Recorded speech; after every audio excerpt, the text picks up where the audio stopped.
Ils arrivent par petits nombres dans les bureaux de vote du quartier populaire Yacoub El Mansour à Rabat. Ces élections législatives font suite à la réforme de la Constitution adoptée en juillet dernier qui a renforcé les pouvoirs du Parlement et du chef du gouvernement.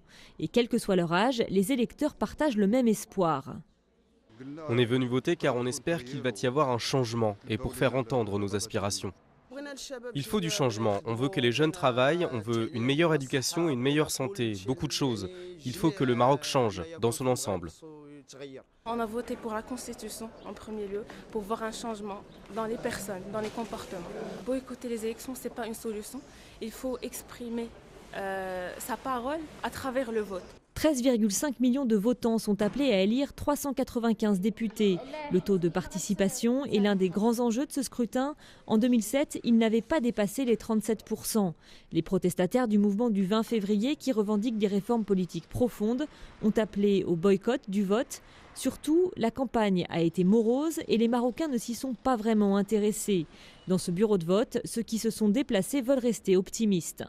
Le mauvais comportement de certains hommes politiques déteint sur la réputation des autres, mais il y a des gens bien en politique, donc nous devons les chercher. Et puis moi je fais confiance au roi, ce qu'il décide, je suis pour. Parmi les favoris du scrutin, l'Istiqlal, le parti de l'indépendance marocaine, le parti islamiste Justice et Développement, les socialistes de l'USFP, ainsi que le G8, une coalition de 8 partis essentiellement libéraux et proches du pouvoir. Les premiers résultats officiels sont attendus samedi dans la journée.